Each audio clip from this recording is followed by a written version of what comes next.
del enfermero y Crónicas Médicas, que fue lo último que escribió en 1929.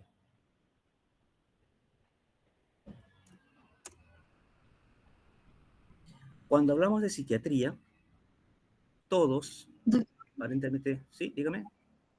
Doctor, disculpe que lo corte. Lo que pasa es que no sé si podía grabar la presentación, por favor. A ver. Sí. Muchas gracias. ¿Y dónde saliste para grabar? Disculpen, porque acá me sale. Tiene que entrar en el enlace de Google Meet, o sea, Ya. donde están nosotros. Ajá. Ahí ingrese, o sea, minimice, abra ahí ya, en los tres puntitos, abajo donde dice ponga ocultar, dejar de compartir, ocultar abajo, inferior, medio, derecha, derecha. Ujú. Y en los tres puntitos, al lado de, no, abajo, abajo, justo donde puso ocultar, ahí hay tres puntitos. ¿Eso? Ahí está. Gestionar grabación. Baje. No. Baje. O sea, de la grabación, baje. A la Ya. derecha. A la derecha, de ahí baje, baje. No. Baje. Eso es una ventana, bájelo. Con el cursor. No. Abajo. Al lado de donde dice grabe tu videollamada, ahí está un cursor a la derecha, como si quisiera bajarlo. Acá. Dice grabe tu videollamada, la grabación. Al ladito hay como un gris que resalta. Ahí clic ahí a la derecha, un poquito más a la derecha. Más a la derecha. Un poquito más, un poquito. Ahí Parece está. que mi pantalla no hay. Mi pantalla más. Selecciona. Allá, acá abajo. Ajá, eso, bájelo. Ahí Ya. haga clic y bájelo, ahí está. Iniciar Ya. grabación. Ajá. Ya. Ya está. Muchas gracias, doctor. No, gracias a ti, más bien. Ya. Se está grabando la Entonces, llamada. a ver, vamos a iniciar. Creo que ya ingresaron los alumnos. Listo. Sí, doctor, ya somos como 20. Ya. Avancemos porque el tema es bastante amplio. Como decía, ¿no? Estábamos hablando de Emilio Valdizán, ¿no? El padre de la psiquiatría peruana. Considerado el padre de la psiquiatría peruana, como les dije, tuvo una vida bastante corta, de 44 años solamente, pero tuvo pues bastantes frutos en lo que refiere a su escritura. Dejó un legado bastante amplio y rico para nosotros, los psiquiatras actuales, a pesar del tiempo que ha pasado, todavía se mantienen en vigencia todas sus enseñanzas, de las cuales pues nos guiamos nosotros los psiquiatras para seguir enseñando tanto en el pre como el posgrado. Les mencioné algunas historias, dentro de ellas les mencioné pues la delincuencia en el Perú, que se escribió en 1909, la psiquiatría en el Perú en 1912, una obra también bastante enriquecedora, ¿no? Los locos de la colonia, que le escribió en 1918, y la última que escribió aparentemente antes de su sensible fallecimiento fue Crónicas Médicas en 1929. Muy aparte de esto, pues tuvo bastantes obras, ¿no? Que no las he mencionado, porque también escribió sobre Hipólito Unanue. Fue, como les digo, un gran personaje considerado dentro después de lo que es la historia de la medicina. Como les decía, hablar de psiquiatría, a veces nosotros cuando decimos pues psiquiatra, asiste a psiquiatra o asiste a un curso de psiquiatría, nos imaginamos algo muy exótico, por decirlo así, ¿no? Y nos imaginamos esto. A veces, pues, una imagen dice más que mil palabras, ¿no? Nos imaginamos, pues, ir al psiquiatra es estar loco, ir al psiquiatra es tener una enfermedad, ir al psiquiatra ya es estar básicamente, como se dice, o mentalmente desahuciado, por darle un nombre. Pero no es así. Psiquiatría, pues, es una especialidad bastante rica, ¿no? Que es el enlace de lo que es la parte física y la parte mental. Psiquiatría. ¿Cómo podemos mencionar pues a la psiquiatría? No puede ser considerada como una especialidad más actualmente. Se observa sus relaciones con todas las ciencias básicas, la bioquímica, la física biológica, la inmunología, la neuroquímica, la imagenología y otras más. Así como también con la sociología, la antropología, la religión, la política y la psicología. Como ven, la psiquiatría está pues inmersa en todos los aspectos. Por eso que siempre se consideró pues al psiquiatra como una persona bastante culta, ¿no? Porque tenía que saber, como se dice, un poco de todo. Entonces, nosotros pues los psiquiatras estamos ahí a la vanguardia de todo, no solamente nos dedicamos a un solo campo, sino que tenemos que pues tener un amplio conocimiento de todas las gamas que se pueden presentar. Se puede considerar como la ciencia del hombre en su total ubicación existencial. La psiquiatría es el puente que une la medicina con el resto del conocimiento humanístico en todas sus dimensiones. La psiquiatría debe pensar siempre no en órganos o en sistemas enfermos, sino en la persona total, en su categoría biopsicosocial.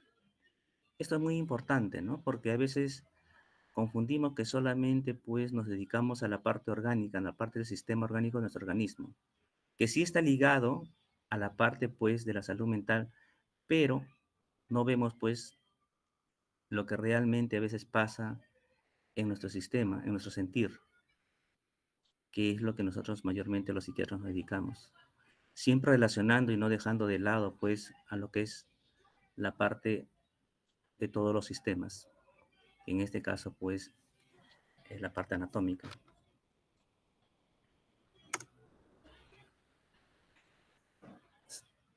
Acá vamos a comenzar con la semiología o también llamada exploración psiquiátrica.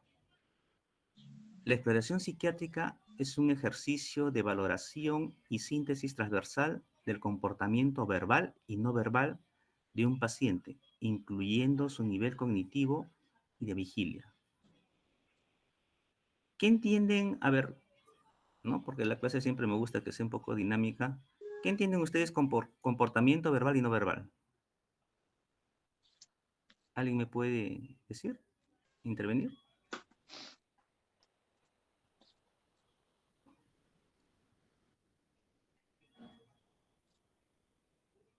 ¿Ninguno? El lenguaje que uno habla, el comportamiento verbal y no verbal son la postura, los gestos, ¿no? Los movimientos, podría ser. Claro, tiene razón, doctora. Es muy importante, pues, en nosotros, en la especialidad, observar cómo es el lenguaje del paciente, cómo está explayándose, cómo nos da a entender su sintomatología. Y el no verbal, pues, como usted lo dijo, es la observación que nosotros hacemos de los movimientos corporales, de las posturas, cómo el paciente al momento de expresarse se está sentando, cómo está vestido, cómo se, digamos así, tiene los movimientos, de repente está presentando pues su duración. Todo eso es parte de nuestra evaluación, como lo van a ver pues en las prácticas, ¿no? En los hospitales, en los consultorios. Cuando ustedes vayan a las prácticas van a observar eso, ¿no?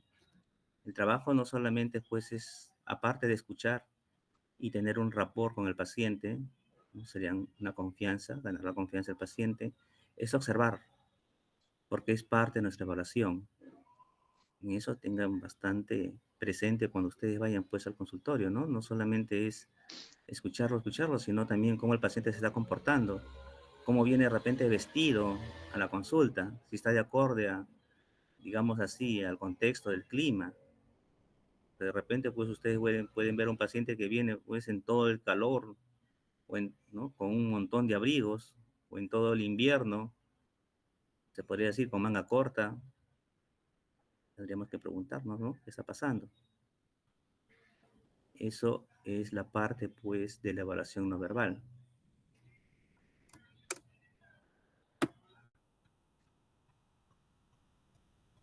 En la evaluación psicopatológica, el elemento fundamental e imprescindible es la entrevista, cuya técnica se debe conocer y manejar adecuadamente.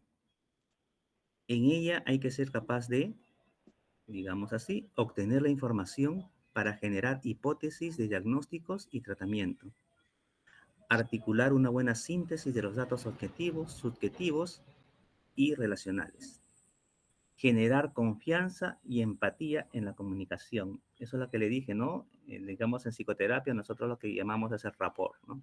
La empatía. Empatía que vamos a tener, porque mientras más empatía tengamos con el paciente, vamos a tener más información.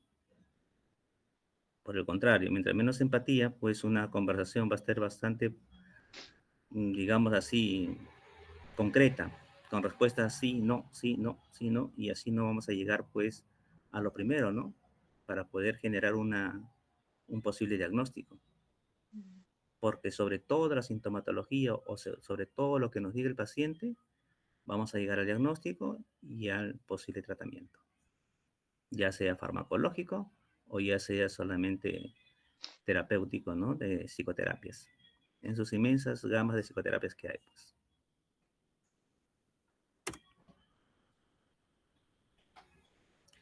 La vida mental es una unidad solo con fines didácticos y, académicos.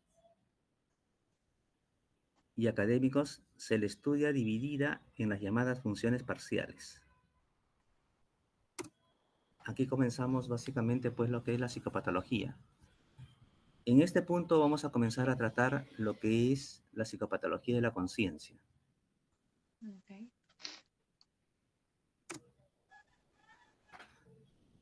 La moderna psicología cognitiva concibe la conciencia como un complejo de procesamiento de la información, ya sea interna o externa, que sucede en un espacio de trabajo global, nodos y redes neuronales. De manera más sencilla, entendemos por conciencia aquellos estados, vale decir, de nuestra mente, por lo que pasamos cuando estamos despiertos y que duran hasta que volvemos a dormirnos. Todos los humanos sostenemos que el rasgo esencial de nuestra conciencia en todas sus posibles formas es la naturaleza subjetiva, cualitativa y privada de lo que entendemos por nuestra mente.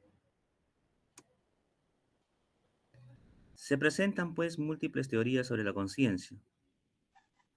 Los conceptos de conciencia y conciencia, autorrepresentación o metaconciencia se han utilizado pues de formas muy diversas, según el tipo de trabajo de los investigadores. Los neurocientíficos modernos se esfuerzan en descifrar cómo nuestro cerebro opera en ciertas circunstancias y frente a paradigmas específicos. Desde la psiquiatría clínica no experimental, estas teorías carecen de utilidad en la toma de decisiones frente a un paciente afecto de un trastorno mental cuyos síntomas sugieren algún tipo de disfunción de los mecanismos cerebrales de la autoconciencia. El cerebro, pues, es una computadora con múltiples funciones. Hasta ahora no se logra descifrar totalmente, pues, todas las partes del cerebro. ¿Tenemos una idea? Sí. De los cuales, pues, como digo, los hemos dividido en varias partes para poder entender al menos todas las que se han conseguido hasta el momento, pues, a pesar de toda la inteligencia artificial que actualmente manejamos, pero aún quedan muchos aspectos por descubrir. Dentro de la teoría dualista, sostiene que algunos aspectos de la conciencia en el hombre no pueden ser explicados solamente mediante datos físicos. El dualismo cartesiano es el más conocido y radical. Se han propuesto diversas variantes de esa teoría. La más actual y controvertida es el dualismo emergente. Sostiene que la conciencia humana aparece a partir de constituyentes físicos, ejemplo, neuromoléculas, aunque estos por sí solos no pueden explicar el fenómeno de la autoconciencia. Tenemos otra teoría, la fisicalista. En el extremo opuesto se sitúan los materialistas, que han elaborado distintas propuestas en base a los hallazgos experimentales de las neurociencias. Se han propuesto diversos modelos que sustentan estas teorías, siendo el modelo básico el llamado materialismo eliminativo, caracterizado por una crítica radical a cualquier término que aluda a un supuesto espacio mental con las leyes propias. Las pruebas acumuladas de distintos estudios de los inicios de la investigación del cerebro apuntan a que pequeños cambios físicos en el cerebro de cualquier especie inducen pues modificaciones de la conciencia, por lo menos del aurasol, lo que se llama, o en otras palabras pues la vigilia, ¿no? Teoría física. Del comportamiento y en última instancia de lo que entendemos por mente. Teorías de la representación. Sostienen que los estados mentales conscientes no poseen más propiedades específicas que las propias representaciones mentales. Es decir, de las operaciones mentales, de hecho, es una forma suave de eliminacionismo, ¿no? Ahora, en esto, el espectro radical, pues, de esta teoría sostiene que lo único importante son las características de la representación. Podemos tomar como ejemplo, pues, reconocemos una taza de té entre los múltiples objetos que son recipientes de algún líquido, y no los llamados contenidos subjetivos. Tener pasión por el arte abstracto de la conciencia. Con la conciencia reflexiva, o la autoconciencia, se caracterizaría no tanto por lo que se piensa, sino por cómo ciertas áreas del cerebro se activan o también desactivan al realizar una determinada tarea, tanto durante la vigilia como en estados de inconsciencia.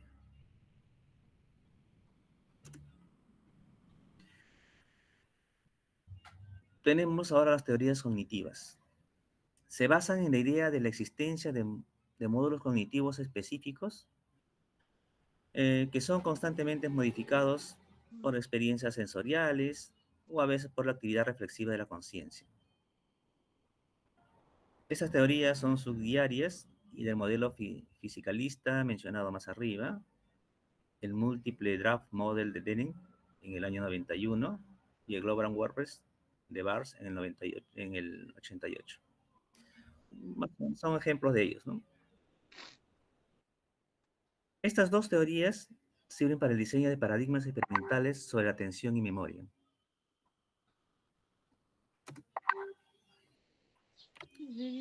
Ahora tenemos las teorías neuronales. Se han elaborado diversas hipótesis neurobiológicas basadas en el creciente conocimiento de la naturaleza estructural y dinámica del cerebro, así como de sus orígenes genéticos, moleculares, a lo largo de toda la evolución, ¿no? Por ejemplo, la oscilación bioeléctrica sincrónica cerebral posee unas características de regularidad según diversos estados de la conciencia. Estado vigil, estado atencional, los sueños, ¿no? Y otras más que se pueden presentar. Los patrones de modulación tálamo-cortical y de los circuitos de retroalimentación básicamente pues dependen de la integridad de las vías neuroquímicas específicas en los cuales no sucederían los diversos estados de conciencia.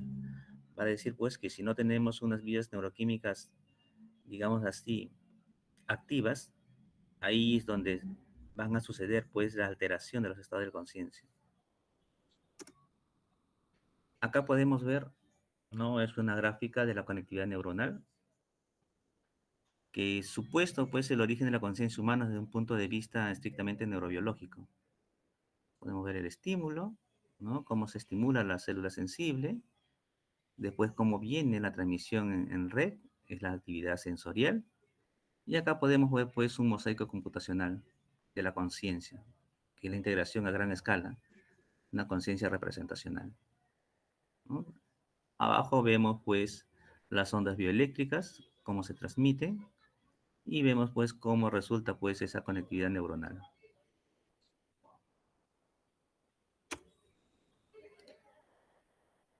Para entender esto, vamos a ver las regiones cerebrales de la conciencia basal. En primer lugar, se entiende por conciencia basal al estado de vigilia o de aurosal activación de un ser vivo.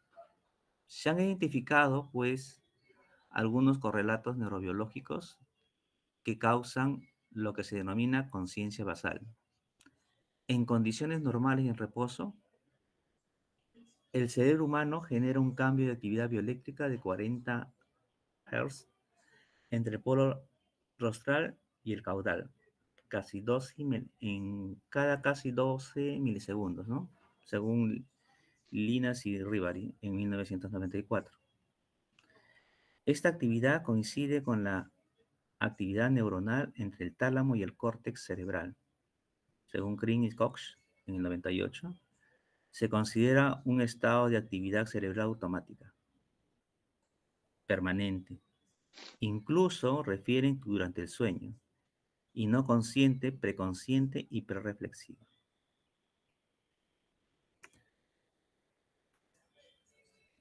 Regiones cerebrales de la conciencia basal. El papel, digamos así, del tronco, protuberancia y del tálamo en la integridad del estado de aurosal y mantenimiento de la vigilia se ha demostrado en diversos estudios experimentales y clínicos. El coma, por ejemplo, es un estado de inconsciencia en ausencia del ciclo normal del sueño y vigilia. Al margen de los distintos estados de coma, este se produce por lesiones localizadas o difusas en la ruta tronco del encéfalo tálamo de hemisferios. Esta ruta neuroatómica debe estar impactada para que un ser vivo mamífero esté despierto y activo, ¿no? Pero no explica por completo de qué manera en este estado de conciencia, no coma, no sueño, el sujeto tiene conciencia de sí mismo y del entorno.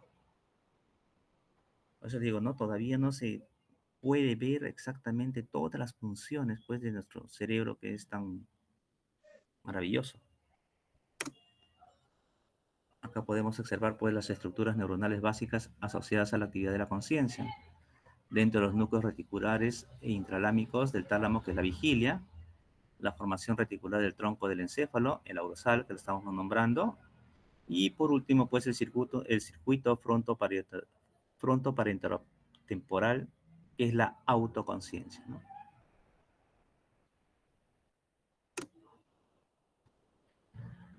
Si clasificamos de los aspectos fenomenológicos de la conciencia, diremos que la clasificación de la conciencia podemos darlo, pues, en estados de conciencia derivados del aurosal o activación, estados de conciencia derivados de la información contenida o encapsulada.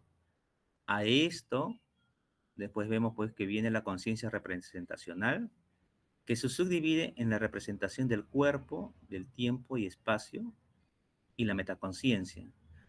A su vez, también esta conciencia de derivada de información contenida o encapsulada, vemos que tenemos la conciencia no representacional, que a la vez se subdivide, ¿no?, en la sensorial y en la acción motora.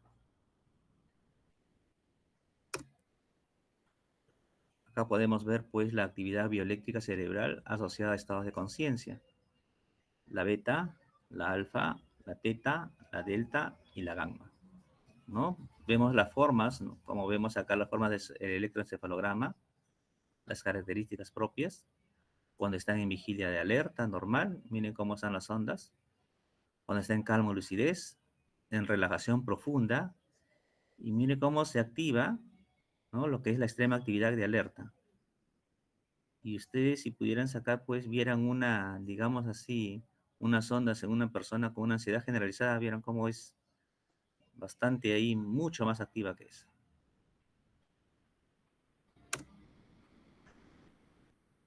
Hablaremos de los trastornos globales y parciales de la conciencia.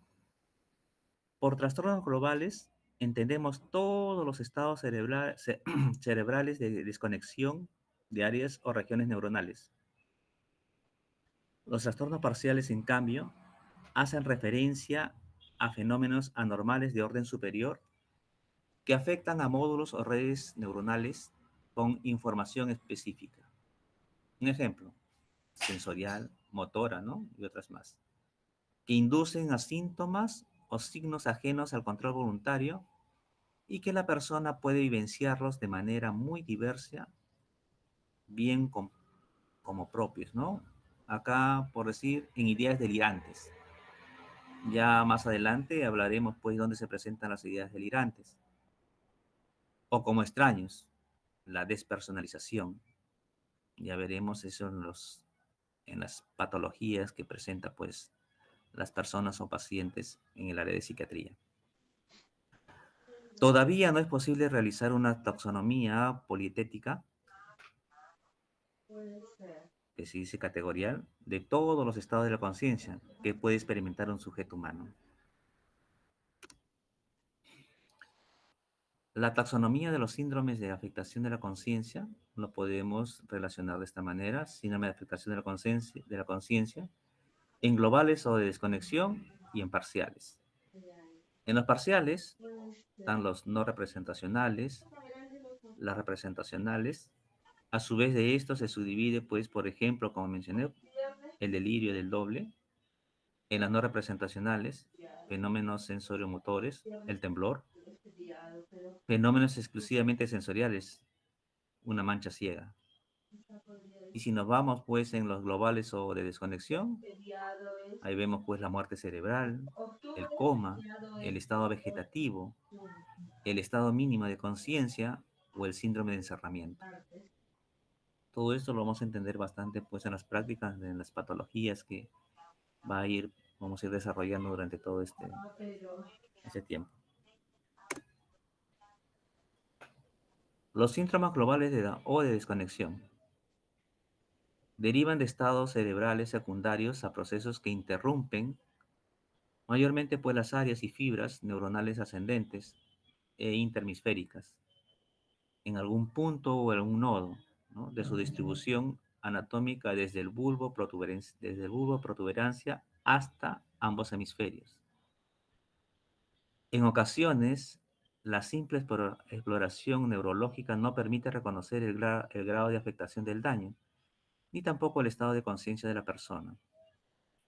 Desafortunadamente, no es posible todavía medir en forma objetiva el fenómeno de ser consciente y, en consecuencia, la interpretación clínica de cualquier estado de conciencia está sujeto, pues, a múltiples errores de juicio. Por otra parte, podemos estar seguros de que ciertos estados de conciencia de pacientes psiquiátricos, estupor, depresión, supuestamente funcionales, no sean en realidad estados de microdesconexión de las redes neuronales locales hemisféricas o interhemisféricas. Esto nos explica, pues, por qué un paciente puede presentar estupor depresivo, que, como les digo, cuando vean en digamos, en los consultorios, se van a dar cuenta, pues, de los diferentes tipos de sintomatología, ¿no? Porque una cosa es leerlo y otra cosa es verlo, ¿no? Acá tenemos, pues, la conectividad neuronal, ¿no? Como vemos, el aurosal o activación, comenzamos, ¿no? Podemos mencionar, pues, la muerte cerebral, que es una definición legal cuando no se detecta actividad bioeléctrica en el tronco del encéfalo. Puede producir, pues, la muerte cerebral por muchos aspectos, ¿no? Accidentes, enfermedades, ¿no? Y produce un daño en el cual el paciente ya no va a reaccionar, ¿no? Ya no va a ser consciente ni más. Va a estar ahí. Lo que se dice, pues, en un estado, eh, como mencionamos arriba, de un estado vegetativo, ¿no? El coma, que es una necesidad de ventilación artificial de inconsciencia, ¿no? El paciente puede estar en coma, pero puede estar viviendo con una ayuda de ventilación artificial. Ahí es donde se toma, pues, unas grandes decisiones en algunas personas. El estado vegetativo se mantiene la estructura del sueño, la inconsciencia y la actividad cerebral, pues, es reducida. Estado mínimo de conciencia, hay estructura del sueño conservada, actividad de la conciencia no representacional y movimientos no intencionales. Y la conciencia normal, la vigilia, hay respuesta a estímulos coordinados y la capacidad representacional. Tengan en cuenta bastante este cuadrito porque es muy interesante para que ustedes puedan ver pues los estados de conciencia y cómo cada uno y cómo uno toma las decisiones a través del tiempo. Pues por eso les digo, ¿no? Estamos conectados con las diferentes enfermedades que pueden presentarse y los resultados y las evaluaciones que nosotros vamos a hacer como médicos especialistas. Bueno, si alguno va a ser psiquiatra, que va a ser como médico especialista, ¿no? Hablaremos pues de la hipervigilia. Resulta de la exaltación de los sistemas neurobiológicos que controlan la atención y la alerta. Los autores clásicos hablaban de ampliación de la conciencia, que denotaba la exaltación de los sentimientos o vivencias más que de un estado específico de sensorio. La hipervigilia, pues, no parece ser un estado puro de sensorio o del nivel de alerta, sino da digamos así, como resultado de una mezcla de síntomas provenientes de la esfera sensorial, motriz, cognitiva y afectiva. Sucede, pues, como estado de transición en diversos trastornos orgánicos y psiquiátricos o como un preludio de estos. Se caracteriza por la vivencia de claridad, de conciencia, o también llamado mente, como si el sujeto se hubiese liberado de algún freno previo. Va acompañada de un incremento de la actividad motriz y frecuentemente verbal. La hipervigilancia es el inicio casi constante de los accesos maníacos primarios o secundarios a enfermedades somáticas,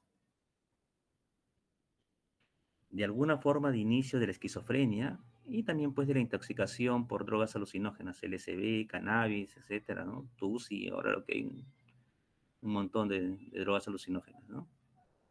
Y los noradrenérgicos, que es la cocaína, las anfetaminas, ¿no?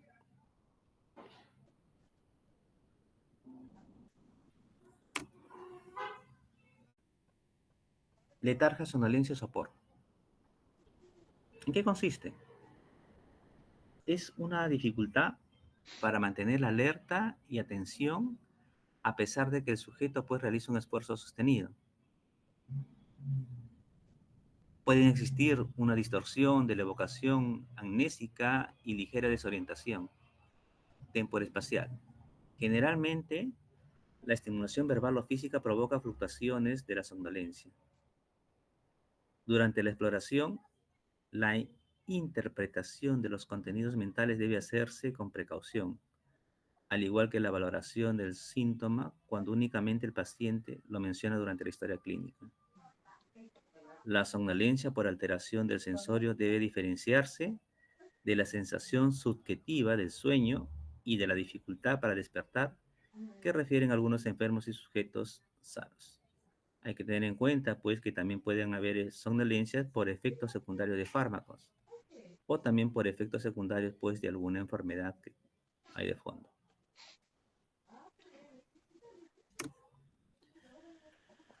La omnibulación. Cuando la alteración del sensorio es más profundo, no resulta sencillo, pues, extraer al paciente de su estado. Si se consigue con la estimulación repetida y vigorosa, el paciente suele estar confuso y desorientado, aunque mantenga cierta cooperación. Con frecuencia se alternan síntomas de excitación e irritabilidad con somnolencia. La distrabilidad es permanente con distorsión de las percepciones auditivas y visuales. La confusión y la desorientación temporoespacial suelen ser constantes. En esto hay que tener bastante cuidado, ¿no? No es que presenten por momentos, sino es algo continuo en el paciente que va presentando estos síntomas. Todas las funciones intelectuales se encuentran seriamente perturbadas en este estadio, aunque el sujeto emita pues respuestas psicológicas durante la exploración.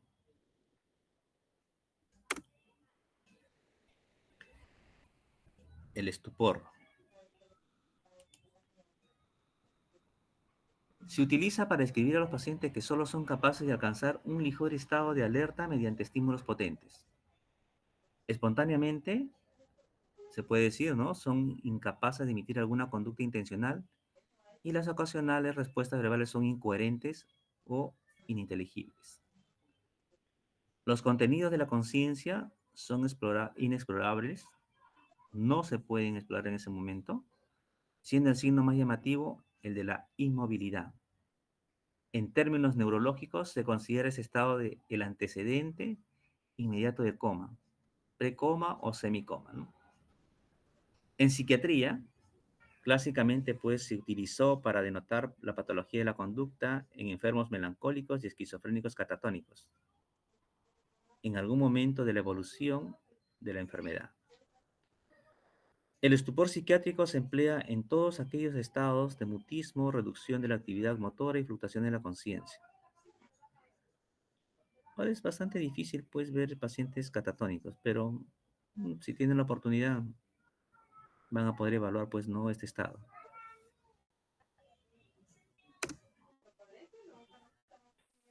La distinción entre estupor psiquiátrico y el estupor orgánico es un ejercicio clínico de los autores clásicos que hoy en día deben practicarse de forma prudente. El estupor que representa a los pacientes mentales sucede primordialmente en tres patologías distintas. En la melancolía, que viene a ser la depresión endógena, en esquizofrenia con síntomas catatónicos, y en la histeria y cuadros relacionados, ¿no? Síndrome de Ganser. La historia clínica previa sin duda resulta más orientativa de la naturaleza del estupor que los signos explorados en el momento. En el estupor psiquiátrico, el sensorio, la reactividad sensorial y los reflejos están conservados. Y acá puede ser la diferencia. Y el electroencefalograma es normal, ¿no? A diferencia de otro tipo de enfermedades. Es como las somatizaciones, ¿no? En las somatizaciones, el paciente puede decir, pues, que la persona puede referirnos, ¿no? Pues, doctor, mire, estoy sintiendo que mi corazón late, pues, como dicen, a 100 por hora. Le sacan un electrocardiograma y su corazón está normal. Por eso es la sensación que ellos tienen. Hay pacientes que pueden decir, doctor, me falta la respiración. Van al especialista, van al neumólogo, el neumólogo le hace los diferentes exámenes y después le dice, señora o señor, usted está dentro de lo normal. Pero el paciente insiste en que sí le falta el aire, en que sí tiene los latidos cardíacos muy rápidos. Por eso se llaman somatizar. ¿Por qué? Porque todos sus exámenes aparentemente físicos están dentro de lo normal. Confusión y delirio. No existe una clara demarcación entre confusión y delirio. En las nuevas nomenclaturas se habla de forma genérica, de estados confusionales. La distribución entre ambos conceptos es antigua y entronca con las de reacción exógena. Psicosis tóxica, psicosis sintomática, psicosis con alteración intelectual transitoria, psicosis orgánica, y etc. Las características comunes de todos estos cuadros serían los siguientes. Identidad patogénica, inicio súbito, en horas o días, falta de sistematización delirante, repercusión más o menos intensa del estado general, duración relativamente pues escasa, una semana, y posibilidad pues de digamos así, restitución an integrum, o al estado promoverlo, ¿no?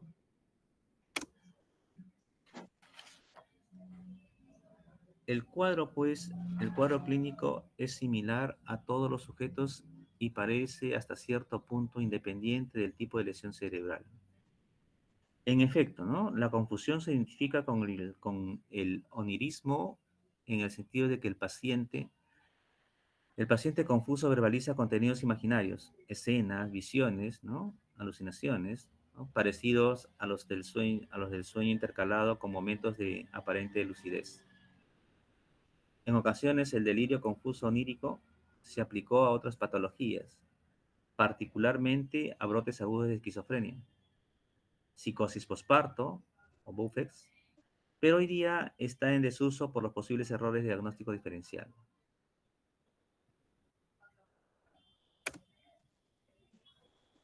A pesar de que el cuadro se inicia bruscamente, se describió un periodo prodrómico de gran valor semiológico y clínico, que se denomina estado neurasténico o estadio asténico apático. Dicho estado podía detenerse o dar paso pues a la eclosión delirante. En el estadio asténico apático antecede a la mayoría de los cuadros tóxico-confuncionales u orgánicos cerebrales, especialmente en adultos mayores o se puede decir en ancianos, y suele confundirse pues con los supuestos estados físicos normales de la sensibilidad.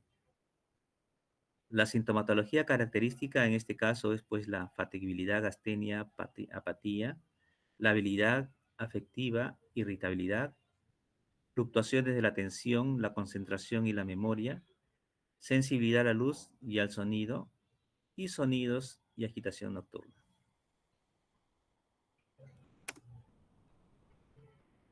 Respecto al estadio confusional, es un cuadro pues de transición, según Barrios en 1981, entre el estadio asténico apático y la eclosión del delirium, con claudicación pues del nivel de conciencia.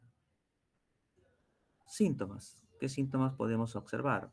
Pérdida de coherencia, apraxia ideacional, paragnesia, propagación del error, jerga ocupacional, inatención a estímulos ambientales, disgrafia, desinhibición de la conducta. Después de un periodo variable apático confuso, determinados pacientes pueden sufrir una súbita desintegración de la conciencia caracterizada por ¿qué? Por delirios caóticos, alucinaciones y también agitación psicomotriz, en este caso llamado también delirium. La duración del delirium es breve, muy breve, ¿no? 1 o 2 semanas. Y el compromiso vital es muy importante. Síncope, coma y muerte cerebral. ¿A qué podemos denominar pues síncope? Es la pérdida súbita y generalmente pues transitoria de la conciencia sin fiebre. Se considera tan solo un síntoma de diversas patologías del organismo. En ocasiones, el síncope se confunden mayormente pues con la lipotimia, un término que carece de valor semiológico. Su significado estricto es caída del ánimo. Y se suele aplicar pues en ámbitos no clínicos, a personas que desfallecen o se mareen sin una pérdida completa de conciencia. El síncope deriva de una estricta hipoperfusión cerebral con un patrón de un electroencefalograma reconocible, ¿no? Según Martínez, Fernández y colaboradores en el 2008. Cuando la persona afecta sufre además alteraciones cardiovasculares o metabólicas, el cuadro ya se denomina shock, que pueden acompañarse de fiebre y de otras alteraciones biológicas.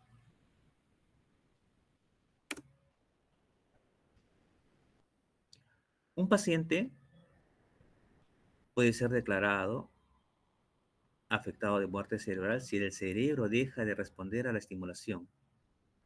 Como mencionamos, esto ya sería pues un coma profundo y ya no aparecen los reflejos pupilocorneal, audiocular o óculoencefálico, junto a apnea y un electroencefalograma plano durante 30 minutos.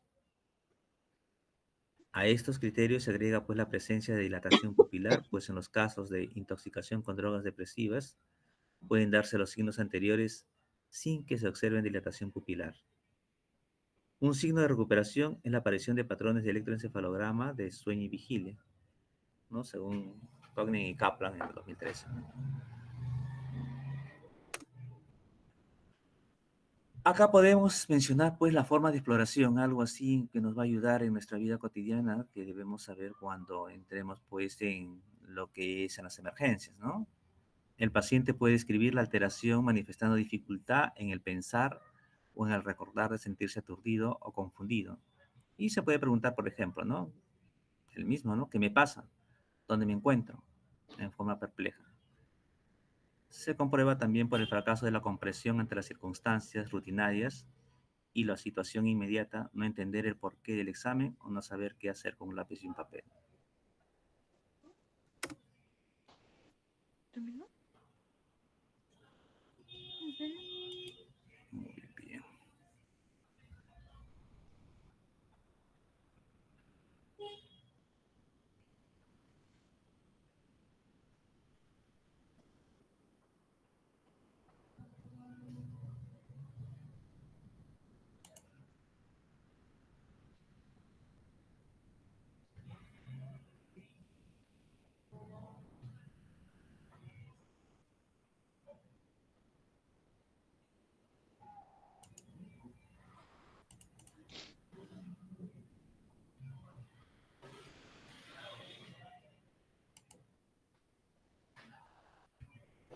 Bibliografía en japonés.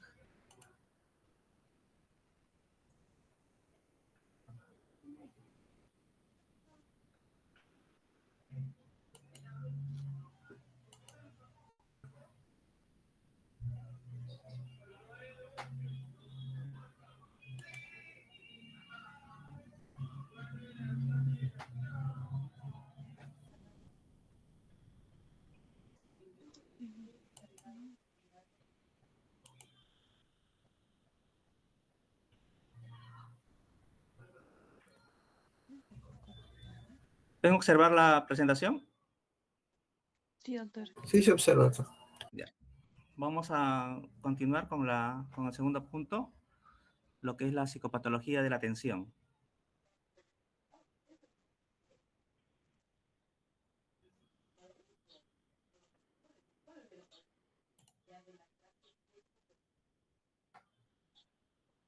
¿Alguien me puede decir para ustedes qué significa la atención? Sí, doctor. Buenas tardes. Es la selección de un estímulo, entre otros, basado en un conjunto de experiencias probablemente. Bien, ya tienes una idea. ¿Alguien más? ¿Algún otro concepto que tenga?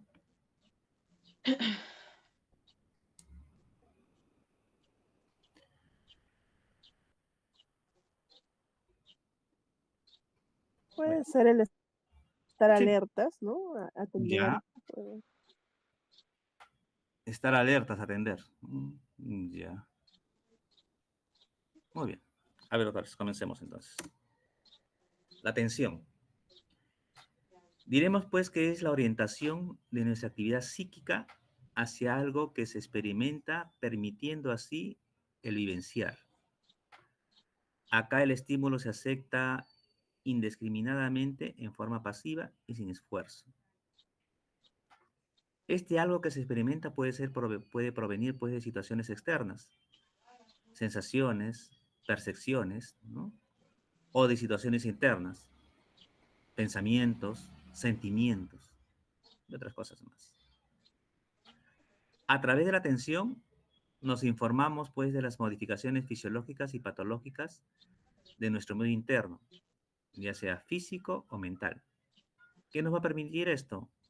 La elaboración intelectual. La atención puede ser espontánea o voluntaria. En el primer caso, la atención está a merced de los estímulos cambiantes que mayormente pues, le impresionan, ¿no? Hay ciertas características de los estímulos que atraen con más facilidad la atención. Entre estas, pues, la mayor intensidad, la repetición, la desaparición del estímulo, la novedad, la variedad y la rareza de este. En la atención voluntaria, la dirección de la atención es gobernada activamente por el sujeto que voluntariamente dirige la atención.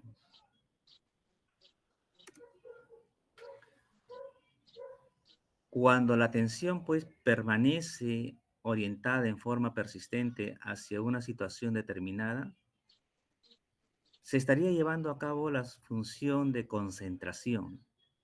Quiere decir, pues, ¿no? Si nos presentan un estímulo, pasan por ahí alguien y estamos ahí muy, pues, ensimismados, observando, nos estamos concentrando. como también pues puede hacer el déficit, ¿no? Que en este caso ya hablaremos más adelante en lo que es el déficit de atención e hiperactividad, ¿no? Vemos pues que los niños se distraen muy rápido y no solamente pues esta enfermedad está en los niños, sino que también hay un porcentaje de un 15 a 20% que se manifiestan pues en adultos, que normalmente desaparecen entre la edad de 17, entre 14 y 17 años. Cuando pasan de esa fase, pues el adulto también, hay adultos hiperactivos, ¿no? Que es un poco difícil, pues, digamos, su diagnóstico, pero por la sintomatología que van presentando uno se va dando cuenta. A través de la concentración, la atención crea pues las condiciones para que una determinada situación pase a ser la más destacada en el campo de la conciencia, otorgando a la psique una mayor energía y dedicación a tal asunto, con lo cual el sujeto adquiere mayor noción, exactitud y claridad, con rendimientos más eficientes en el manejo de sí mismo y del mundo que lo rodea. La atención y concentración son requisitos indispensables para un buen rendimiento intelectual, siendo una condición necesaria para que se lleven a cabo los procesos de asimilación y razonamiento lógico propios de la inteligencia. El test de Wechsler incluye 3 pruebas que evalúan fundamentalmente la capacidad de atención y concentración. Estas pruebas son retención de dígitos, pruebas aritméticas y complementación de figuras, ¿no? ¿Han escuchado de esa prueba de Wechsler? ¿Alguna vez han visto? En la práctica van a ver, pues, ¿no? Cuando se presenta un paciente, ¿no? Disperso, se le aplica esa prueba. Pero mayormente las pruebas son aplicadas, bueno, en las áreas hospitalarias, pues, por los psicólogos. La psicopatología de la atención. ¿Cuáles son las psicopatologías que puede presentar, no? En ella podemos ver, pues, la prosexia, término derivado del griego prosexis, volver la mente a la atención, dedicarse a consagrarse, estar involucrada en. ¿Qué consiste? Denota el trastorno psicopatológico de la atención, que consiste en la falta absoluta de atención. Ahí habíamos mencionado hace un momento, pues, ¿no? En lo que es los niños, digamos, con déficit de atención. La hipopersexia es un trastorno psicopatológico de la atención que consiste en la reducción de la capacidad atentiva, ¿no? La atención es superficial y pobre. Hay tendencia, pues, a la distraibilidad y un registro pobre de los eventos. Tenemos la hiperprosexia, que es un trastorno psicopatológico de la atención, en el cual el sujeto presenta un notable aumento en la capacidad de atención espontánea, pero a expensas de una notoria disminución de su forma voluntaria. El paciente, pues, se ve solicitado por una excesiva gama de estímulos, lo que dispersa su actividad física. Acá cualquier estímulo externo, pues, lo distrae con facilidad. No logra una concentración única, lo que se podría decir dentro del promedio. La hipermetamorfosis, que se denomina, pues, mayormente a la exaltación de la atención espontánea en determinamiento de la atención provocada.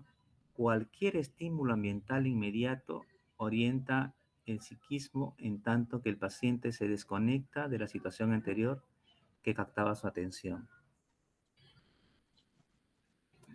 Tenemos la concentración disminuida.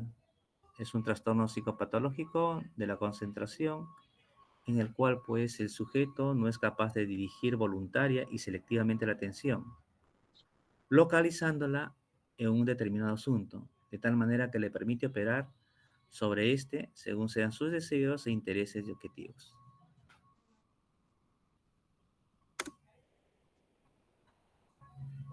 En esto, pues, podemos ver las formas de exploración, ¿no?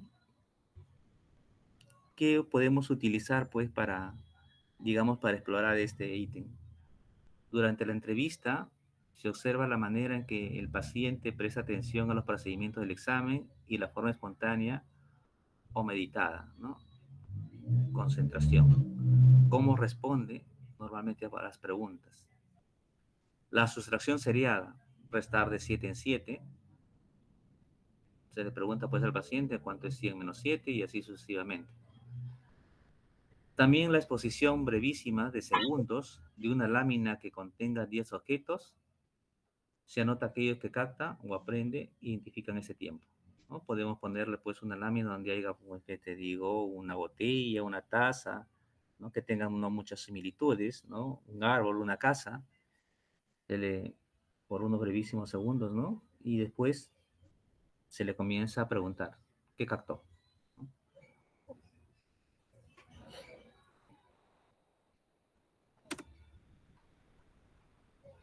Hablaremos un poco pues también de la orientación.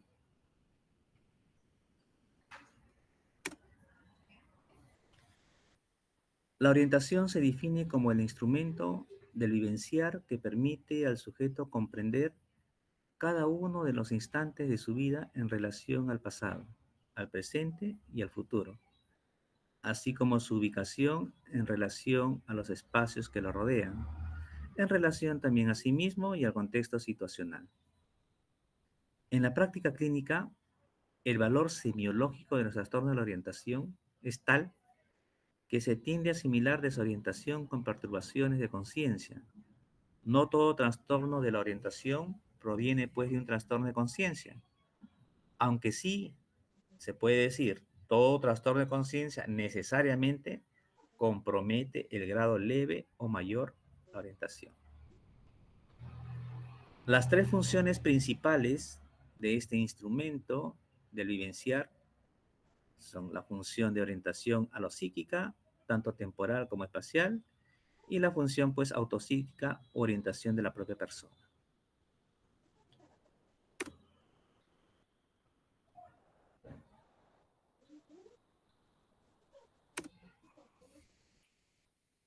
Hablaremos un poco pues de la orientación alopsíquica temporal. El hombre tiene una noción del tiempo que transcurre sin necesidad de aparatos que lo midan, a través del registro ordenado en la conciencia de las vivencias que ocurren en el tiempo y de su capacidad pues, de ser evocadas, unas en relación a otras, y en una consecuencia determinada, ¿no? Construimos de esta manera, ¿qué cosa? Nuestro pasado. Desde el presente miramos el pasado y por extrapolación prevemos que en algún grado de futuro, gracias a esta capacidad, sabemos la fecha, el día, el momento del día, el año y la estación del año. Acá pues tenemos que poner bastante hincapié cuando nosotros preguntamos pues al paciente sobre este tipo de orientación. Tenemos pues también la orientación alopsíquica o espacial, ¿no? Que es a través de la percepción del mundo externo y de su propia persona, el hombre dimensiona los objetos con los que interactúa. Los reconoce por su apariencia externa y guarda recuerdos de su relación vivencial con ellos, gracias a la memoria. Esta capacidad le permite saber en qué lugar se encuentra. Puede decir país, ciudad, calle, casa, pieza, lugar de la pieza y el lugar en que él ocupa en el contexto espacial, en un momento dado, ¿no? Su ubicación, por decir, en este momento, ¿dónde estoy? En la orientación autopsíquica, la percepción pues de uno mismo, ¿no? Acompañada de una memoria que registra la continuidad del acontecer en el que uno participa y el recuerdo de aquellos con los que se participa y permite saber acerca de quién y qué es uno mismo y nos da pues una visión de conjuntos acerca de lo actual y de lo pasado.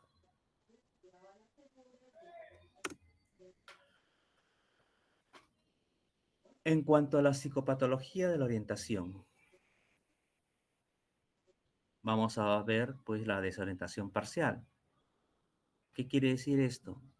El trastorno psicopatológico de la orientación en el cual El sujeto se orienta parcialmente, su ubicación temporoespacial es insegura e inconstante.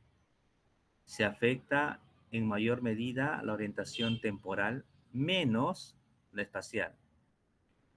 Cuando la orientación autopsíquica está afectada habitualmente, ya está comprometida pues la orientación temporal y espacial. La desorientación temporal. Acá en este trastorno psicopatológico de la orientación, en el cual el paciente pues no sabe en qué fecha está, ignora el día o el mes y el año, y tampoco pues logra ubicar el momento del día en que se encuentra. Puede ser por diversos tipos pues de enfermedades, ¿no?, psicopatológicas, o también pues enfermedades deteriorantes orgánicas. La desorientación espacial, un trastorno pues psicopatológico de la orientación en el cual el paciente no sabe en qué lugar físico se encuentra, puede ignorar en qué ciudad está, si está en su casa, en un hospital, o de repente pues puede decir o en otra institución. No sabe en qué parte de la casa se encuentra ni en qué lugar ocupa. Está pues cuando le preguntan ahí, ustedes van a tener historia de repente en algún momento, la oportunidad de hacer la historia, ¿no? Le van a preguntar, ¿y dónde se encuentra usted? En mi casa. Y realmente pues están en un hospital. O también le puede decir, pues, ¿sabe qué, doctora? No sé. Doctora, no sé dónde estoy. Creo, ¿no? Esa palabrita, que estoy pues en otro país. Me han ratado. Ahí viene pues ya las delusiones, ¿no? Con la orientación. La desorientación autopsíquica, tenemos un trastorno psicopatológico de la orientación en el que el paciente no sabe quién es, de dónde viene, ni para dónde va.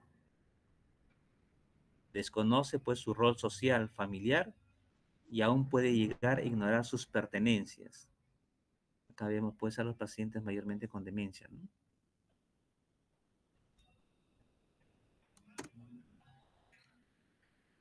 Formas de exploración. ¿Cómo podemos pues explorar este tipo, ¿no?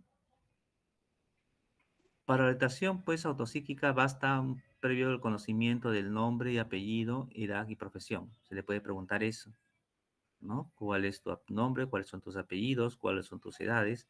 ¿Y cuál es pues tu profesión? Y si es que no va respondiendo, ya vamos teniendo una idea en qué tipo de orientación está fallando. Después tenemos pues el desconocimiento de la identidad, que implica pues un severo desorden orgánico cerebral. Hay que pensar siempre pues en la parte orgánica, ¿no? Porque a veces un paciente puede tener pues, ¿no?, por decirlo así, un diagnóstico psiquiátrico y no nos fijamos mucho pues en la parte orgánica. Entonces siempre hay que deslindar ambos. Primero, siempre digo así a mis alumnos, a los residentes, a todos, primero vean la parte orgánica, después la parte mental. Por lo orgánico, se mueren. Por lo mental, no.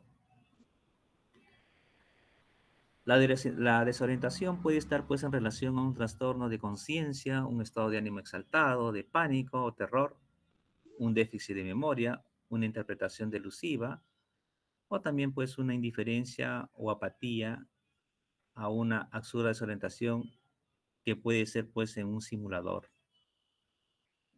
En psiquiatría pues se presentan múltiples, ya van a ver pues múltiples patologías, pero dentro de estas patologías pues está también el ganancioso, que es el simulador, ¿no? El que tiene una ganancia secundaria para beneficio propio,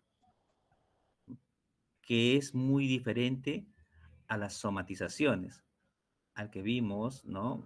Al que mencionamos anterior. Es muy diferente somatizar, que es muy diferente pues simular, ¿no? Porque el somatizar no va a tener pues una ganancia secundaria. El simulador sí, va a tener no una, sino muchas, dentro de lo que ellos creen conveniente. Vamos a salir de acá.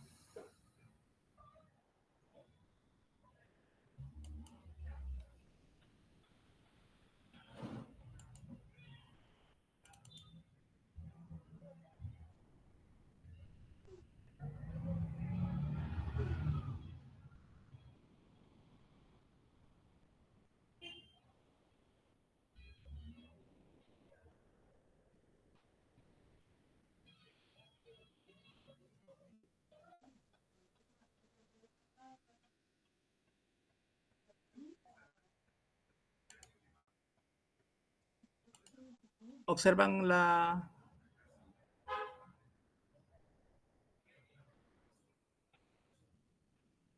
¿Pueden ver la psicopatología de la inteligencia? Sí, doctor. Sí, doctor. Ya. Entonces continuamos con la psicopatología de la inteligencia.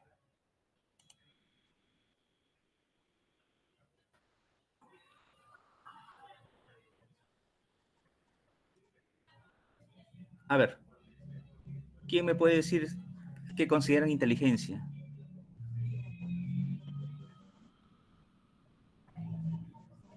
¿Alguien?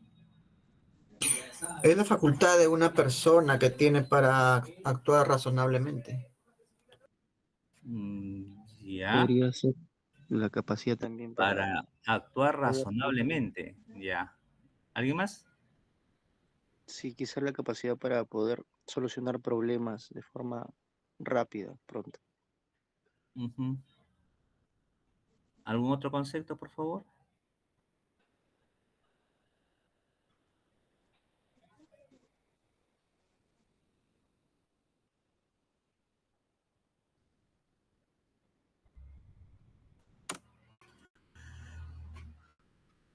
El concepto de inteligencia ha sido y es motivo de muchas discrepancias, ¿no? Entre los psicopatólogos.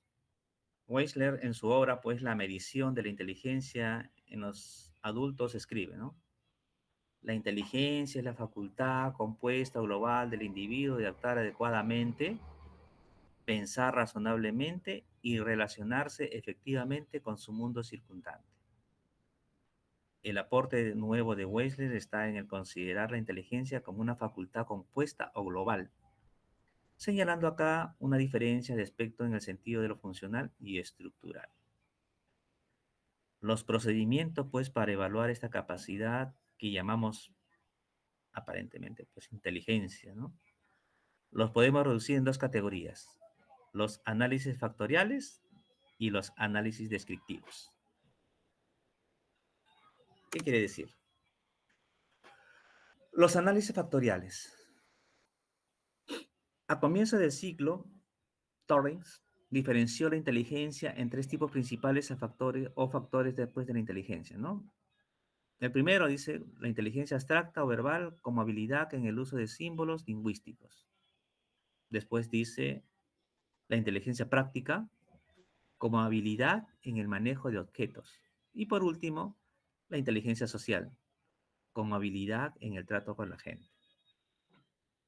Tenemos un segundo punto, que es el análisis descriptivo, donde desde este punto de vista, pues, se puede mostrar la existencia de importantes rasgos de conducta inteligente y talentosa que tienen especial relevancia, pues, en la práctica vital y que van más allá de los planteados por el análisis factorial.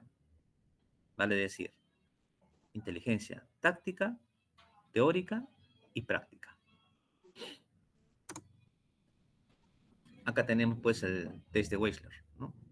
Este es un test que está dividido mayormente en dos partes, dos subtests, ¿no? El subtest verbal y el manual. Los subtests, a su vez, se pueden dividir de la siguiente manera. El subtest verbal, ¿no? Que es esencialmente verbales, vocabulario, información, semejanzas y comprensión. El otro, pues, de atención y concentración, en aritmética, concentración y dígitos, ¿no?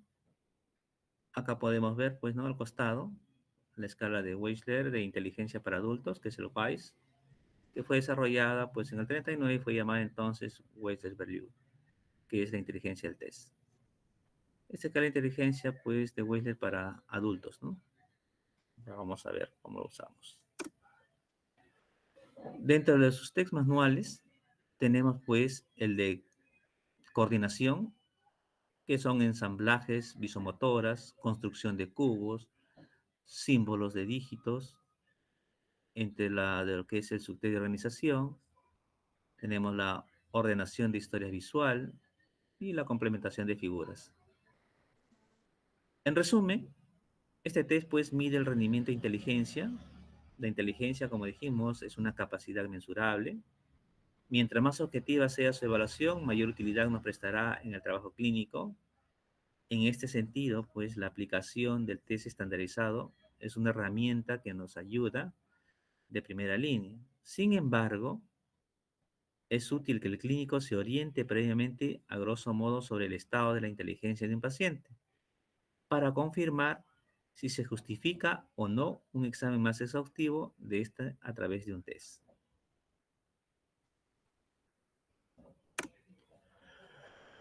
Comparaciones de descriptores del rendimiento de WISE-R y versus el WISE 4. Ahí tenemos pues los rangos, la descripción, ¿no?, del R y del 4, ¿no? Los valores, podemos ver pues muy superiores, muy superior, ¿no? Si es menor de 70, ahí lo valoran como un retardo, y el otro lo valoran como muy bajo, ¿no? Son los dos extremos, ¿no? Muy superior y el retardo, según la escala o el puntaje que vayan sacando pues a través de las evaluaciones de los tests, ¿no? Ya menor de 70, ya se va viendo pues qué tipo de retardo va a tener. Y mucho mayores pues de 130, ya pues son a los que le llaman pues entre comillas los sabios, ¿no? La psicopatología y la inteligencia. En casi todos los textos de psicopatología y psiquiatría se reduce pues la psicopatología de la inteligencia a las oligofrenias. Incluso el término oligofrenia en el sentido psicopatológico amplio para referirse a diversos compromisos de la inteligencia. Parece confuso pues que ese término tiene una connotación nosológica o sindromática y no de síntoma psicopatológico. Es preferible llamar retardo mental, ya sea mínimo, leve, moderado, severo, profundo, al compromiso psicopatológico, de la inteligencia independiente o de su etiología.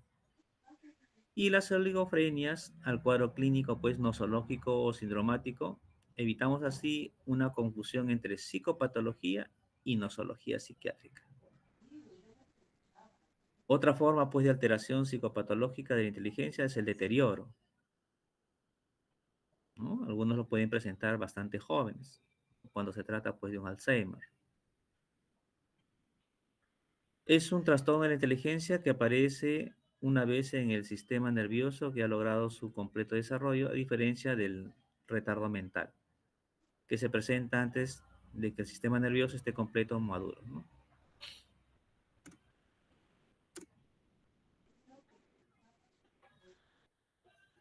Retardo mental o compromiso precoz de la inteligencia. Se ha expresado el grado de inteligencia por un valor que se llamó edad mental. Este equivale al grado de madurez intelectual típico de cada edad cronológica, ¿no? La edad mental es un puntaje basado en el rendimiento de una prueba de desarrollo mental y que es, digamos así, se determina por el nivel de dificultad que es capaz de resolver el sujeto en las pruebas del test.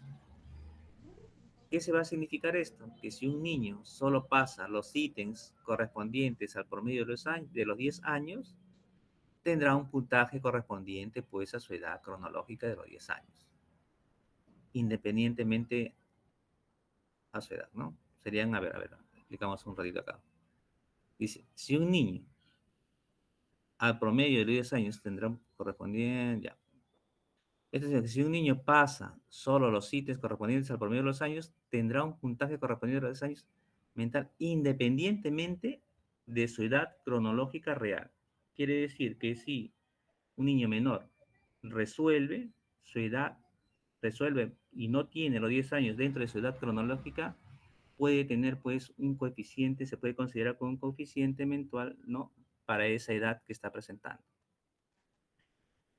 El niño estrictamente normal tendrá una edad mental igual a su edad cronológica, bueno, dentro de lo que llamamos normal, ¿no? Si su edad mental es mayor que la cronológica, será de inteligencia superior al promedio. Eso es lo que estamos hablando anteriormente. Y si la primera es inferior A la segunda, ahora hablaremos pues de un retardo en su desarrollo intelectual. Es decir, su inteligencia será inferior a lo normal. Por lo tanto, digamos así, las diferencias de edades mental y la cronológica indica pues el grado de avance o retardo mental. Se consideran anormales los niños que presentan un retardo mental de 2 años a más a la edad de 9 y de más de 3 años a la edad de 12. En la edad mental no es índice pues, digamos, de brillo o torpeza intelectual.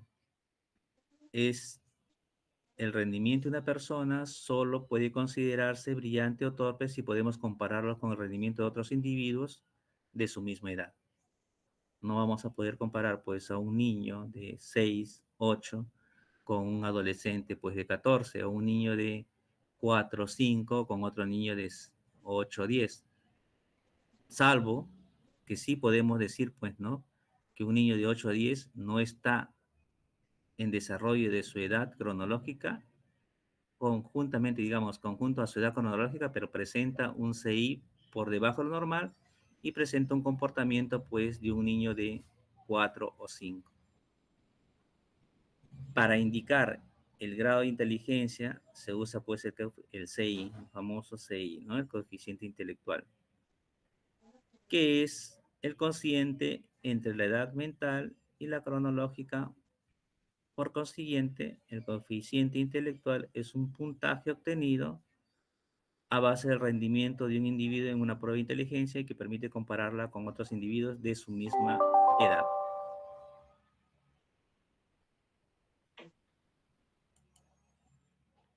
El otro. 5 y 10. Oh. Ya. Me pasé del tiempo. El otro grupo está esperando. Bueno, avancemos un poquito más y continuamos acá. A ver, avanzamos hasta lo que es retardo mental o compromiso y continuamos pues en la siguiente clase, ¿no? Porque vamos a seguir desarrollando todas las patologías más adelante, ¿ya? Se ha expresado pues acá en el grado de inteligencia por un valor que se llamó edad mental. Este equivale al grado de madurez intelectual típico de cada edad cronológica. La edad mental es un puntaje basado en el rendimiento de una prueba del desarrollo mental y que se determina ¿por qué? Por el nivel de dificultad que es capaz de resolver el sujeto en las pruebas de test. Esto significa que si un niño... estamos en la misma. Mental. Ya, el otro está grupo. A ver, nos quedamos, por favor, nos quedamos acá, porque están que me llaman del otro grupo. ¿Sí? ¿Autores? Nos quedamos en esta lámina, lo que es retardo mental o compromiso precoz de la inteligencia. Ya, doctor. Ya, hasta ahí, por favor, vayan leyendo. Lean algo más. Ahí tienen la bibliografía, creo que les dieron su sílabus, ¿no? Vayan leyendo las patologías para poder conversar y ya podéis interactuar, porque la próxima vamos a hacer ya en presencial. Entonces, buenas tardes con ustedes, doctores. Nos quedamos ahí, por favor. La lámina de retardo.